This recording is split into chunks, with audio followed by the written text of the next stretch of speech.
আল্লাহু আকবার,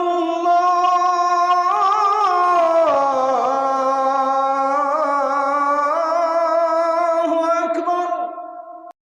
সফলতার জন্য কখনো অসৎ পথকে বেছে নিও না। জীবনে চলার ক্ষেত্রে প্রত্যেকটা মোড়ে মোড়ে দুইটা রাস্তা পাবা, এক হচ্ছে সৎ আর এক হচ্ছে অসৎ। অসৎ রাস্তা অলওয়েজ সহজ হয় এবং এই রাস্তা তোমাকে বলবে তুই আয় আমার দিকে, এই রাস্তায় আসলেই তুই সফল হয়ে যাবি। আর সততার রাস্তা অলওয়েজ কঠিন হয়, কষ্টের হয়, পরীক্ষার হয়। তবে তুমি যদি অসৎ পন্থায় সফল হয়েও যাও, শুরুর দিকে মানুষ তোমাকে বাহবা দিবে, সালাম দিবে, স্যালিউট করবে, কিন্তু যেহেতু তুমি অসৎ পথে সফল হয়েছো, একদিন তোমার হারটা নিশ্চিত হয়ে যাবে। ঠিক কিনা বলেন? আর যদি তুমি সততার পথে চলো, সত্যের পথে চলো, ন্যায়ের পথে চলো, হতে পারে মানুষ তোমাকে প্রথমে গালি দিবে, কটূক্তি করবে, বদনাম করবে, আঘাত করবে, অ্যাটাক করবে, বাট মাথায় রেখো সততার পথে প্রথম দিকে বাধা থাকলেও শেষে বিজয়টা সৎ মুমিনেরই হয়। আমি আসিফ হুজুর একজন গ্রামের ছেলে এবং আমি যে একদম গ্রাম থেকে উঠে আসা ছেলে, এই কথা বলতে আমার ন্যূনতম কোনো লজ্জাবোধ কাজ করে না। এই জন্য পৃথিবীতে যত ইতিহাস হয়েছে, যত ইতিহাস মানুষ গড়েছে, তার বেশিরভাগ মানুষ ছিল গ্রাম থেকে উঠে আসা মানুষ। আমরা মাঝে মাঝে গ্রামের মানুষ বলতে লজ্জা পাই, আমি গ্রামের ছেলে বলতে লজ্জা পাই, শহরের ছেলে বলতে প্রাউড ফিল করি। আরে বেটা, বুঝতে হবে গ্রামের মানুষ জমিতে ধান চাষ করে বলেই শহরের মানুষগুলো বেঁচে আছে, নয়তো মরে ভূত হয়ে যেত। ঠিক কিনা বলেন? রিজিকের ফয়সালার মালিক যদিও বা আল্লাহ তাআলা, কিন্তু এটা মাধ্যম, ওয়াসিলা। জয়পুরহাটের পাঁচ বিবির ভাড়া একটা ওয়াসিলা। বলেন তো সবাই আছে না নাই? পুরো দেশ চলছে গ্রামের মানুষের উপরে ভিত্তি করে। আজকে যদি কৃষকরা বলে কাল থেকে ধান চাষ করব না, যা পারিস খেয়ে নে, বাংলার ৮০% মানুষ না খেয়ে মরে যাবে।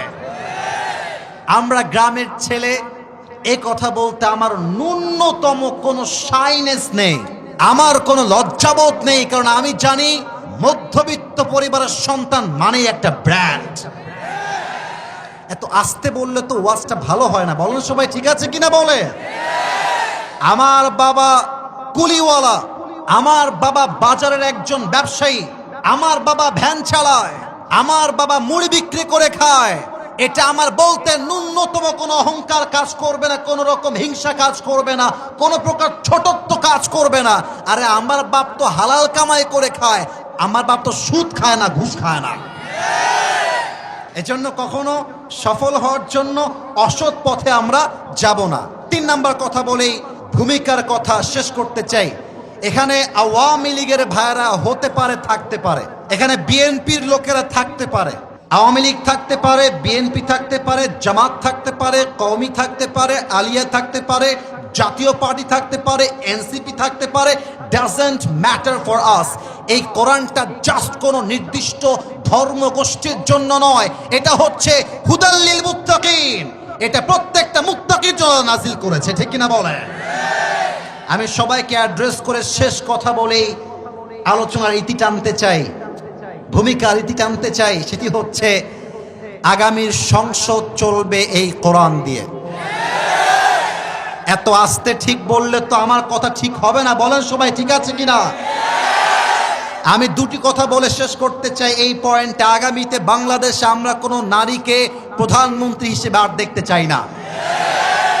আমরা এমন একজন পুরুষকে ক্ষমতার চেয়ারে প্রাইম মিনিস্টার হিসেবে দেখতে চাই, যে পুরুষ জাতীয় সংসদে দাঁড়িয়ে দেশের পক্ষে যেমন বক্তব্য দিবে, সেই পুরুষ এতটা যোগ্যতা সম্পূর্ণ হবে, আমার দেশের প্রধানমন্ত্রী চাইলে জাতীয় মসজিদ বাইতুল মুকাররমে দাঁড়িয়ে জুমার খুতবা দেওয়ার যোগ্যতাও রাখবে। কথা বলেন ঠিক কিনা? এমন নেতা যদি হয় আগামীর প্রধানমন্ত্রী, এই দেশে কি আর সুখ থাকবে? ঘুষ থাকবে। যারাই বলবে ইসলাম মানি না, মানব না, যারাই বলবে সংসদে কোরআন চলবে না, তার পিঠের চামড়া একটাও থাকবে না। আল্লাহ কোরআন দিয়ে সংসদ চালাবার তৌফিক দান করুক, পড়া হবে। আপনাদের বউ আছে কার কার একটু হাত তুলবেন, বউ আছে?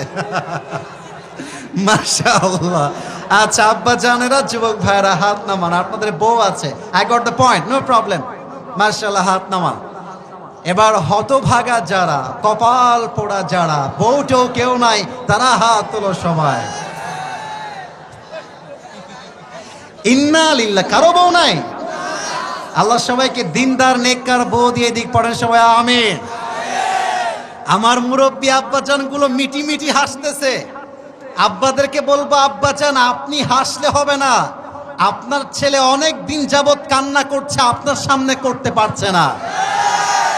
আপনার ছেলেকে খুশি করতে চাইলে R15 দিয়ে খুশি করা যাবে না, আইফোন দিয়ে খুশি করা যাবে না, একমাত্র বউ দিয়ে যুবকদের কষ্ট দূর হবে। যুবক ভাইরা, আর চলে আসছে শীতকাল। আমি মাঝে মাঝেই বলি, যার শীতকালে বউ নাই তার জীবনে আসলে কিছুই নাই। যুবক ভাইরা, যদিও একটু মজার ছলে বললাম, তবে বাস্তবতা হচ্ছে এটাই, বিয়ে ছাড়া একজন যুবকের চরিত্র রক্ষার সেকেন্ড কোন অপশন হতেই পারে না।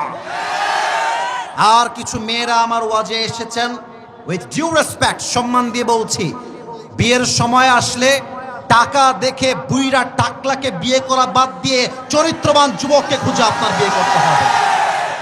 আজকালকার মেয়েরা টাকা পাইলে, সরকারি চাকরি পাইলে বুইরা টাকলার সঙ্গে বিয়ে করতে পরোয়া করে না। জয়পুরহাটের ভাই, হ্যাঁ, টাকা পায়, বাড়ি পায়, সব পায়, মনের শান্তি কোথাও খুঁজে পায় না। আর আমার আব্বাজান, আপনাদের পায়ে হাত রেখে বলবো, এই যে আমার আব্বাজান যারা দাড়িওয়ালা মুরব্বী আব্বাজান, আপনাদের পায়ে আমার হাত।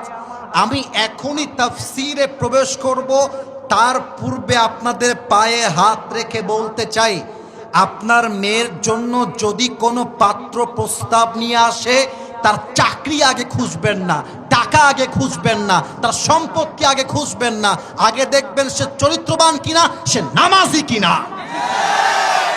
বাবারা আজকাল টাকা দেখলেই যাত্রার সঙ্গে বিয়ে দিয়ে দেয়।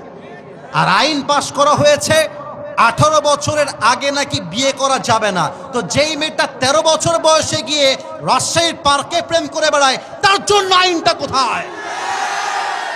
বিয়েটা কঠিন নয়, সহজ করতে হবে, তবেই জিনা কমবে, হালাল বিয়ের সংখ্যা বাড়বে। ঠিক কিনা বলেন?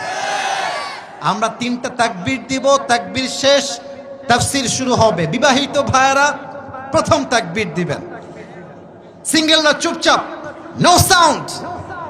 আমার বিবাহিত ভাইয়েরা একটা কাশি দেন, মোটামুটি, খুব বেশি সাউন্ড হয় নাই কিন্তু। বিবাহিত ভাইয়েরা আরেকবার চান্স দিলাম, দেখা যাক কারা জিতে আজকের মাহফিলে। বিবাহিত ভাইয়েরা আরেকবার কাশি দিবেন, সিঙ্গেলরা চুপচাপ। বিবাহিত ভাইয়েরা আমি বলবো লিল্লাহি তাকবীর, আপনারা বলবেন আল্লাহু আকবার। এর মাঝে কেউ যদি উঠে যায়, লুঙ্গিটা টান দিয়ে ধরে বসায় দিবেন, তবে লুঙ্গি যেন খুলে না যায়। বিবাহিত ভাইয়েরা লিল্লাহি তাকবীর। ওরে বাবা রে বাবা, মুরব্বীদের সাউন্ড আছে আজকের মাহফিলে। It's time for the single people. এবার সিঙ্গেলদের পালা, সিঙ্গেলরা কাশি মারো, দেখা যাক কারা জিতে। আমি নাম্বার দিব না, নাম্বার আপনারাই দিবেন, আমার স্যারেরা আছেন, ওস্তাদরা আছেন। সিঙ্গেলদের পালা, মুরব্বীরা চুপচাপ, বিবাহিতরা চুপচাপ। সিঙ্গেল ভাইরা নারে তাকবীর। বিবাহিত ভাইরা আমাকে মাফ করে দিন, একটুর জন্য আপনারা হেরে গিয়েছেন। আজকে আমার যুবক ভাইরা মোটামুটি অন এন অ্যাভারেজ 30 নাম্বার বেশি পেয়ে পাস করেছে। ঠিক কিনা বলে? এবার কোনো ভাগাভাগি নেই, সবাই মিলে একটু কাশি দেন, সবাই মিলে, সবাই নারে তাকবীর, লিল্লাহি তাকবীর। আল কোরআনের আলো, আল হাদিসের আলো, কোরআন হাদিস যেখানে, আলেম ওলামা যেখানে,